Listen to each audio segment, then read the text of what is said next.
Bonjour, aujourd'hui on parle du recruteur commercial, du manager star et des dirigeants pingres. Ou le contraire.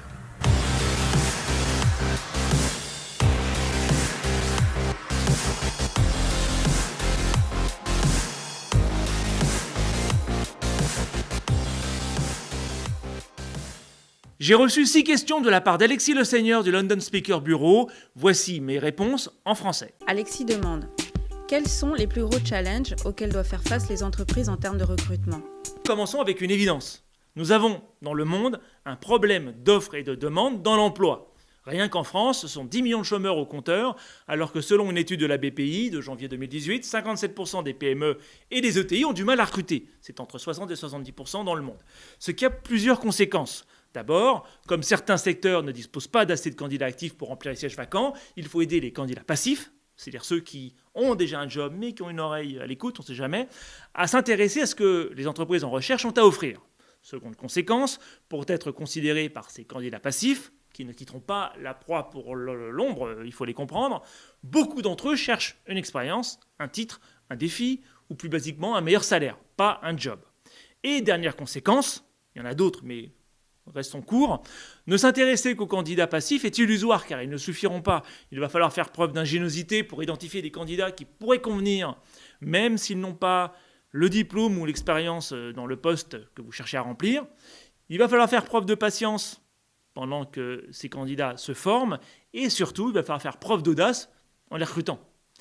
De ces conséquences, on peut tirer 5 actions concrètes que les entreprises devraient mener en 2018. Parce que j'avoue que je préfère parler d'actions concrètes que de vous parler d'enjeux.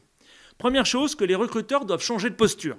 Grosse évidence, la relation avec les candidats s'est équilibrée, voire inversée, à leur faveur. Donc essayez de trouver en ce moment des développeurs sérieux, des conducteurs de travaux aguerris ou des ingénieurs en énergie renouvelable.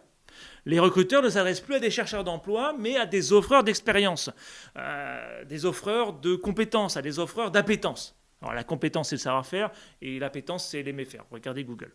Ce qui revient à dire que le recruteur n'est plus le bouncer du papagayo, mais un commercial de marque de luxe qui doit veiller à son taux de transformation. Je reprends volontairement un terme commercial parce qu'on parle d'ailleurs en ce moment d'inbound recrutement, qui copie les pratiques commerciales en reprenant l'entonnoir de vente, voire même celui du growth hacking. Attirer, convertir, recruter et fidéliser. C'est le sujet du moment vu le nombre d'interventions que je donne sur le sujet. Autre action, le branding ne concerne plus que les produits ou les pratiques d'employeurs. Le dirigeant aussi doit commencer à prendre au sérieux sa marque personnelle. Le personnel branding, qui était un sujet il y a 10 ans, est en train de devenir ou redevenir un sujet pour les dirigeants. D'abord parce que c'est un moyen détourné de parler de sa boîte. Regardez ce que fait Gary Vaynerchuk à ce sujet. Ensuite, parce que cela permet d'humaniser son entreprise en lui donnant un visage et une personnalité.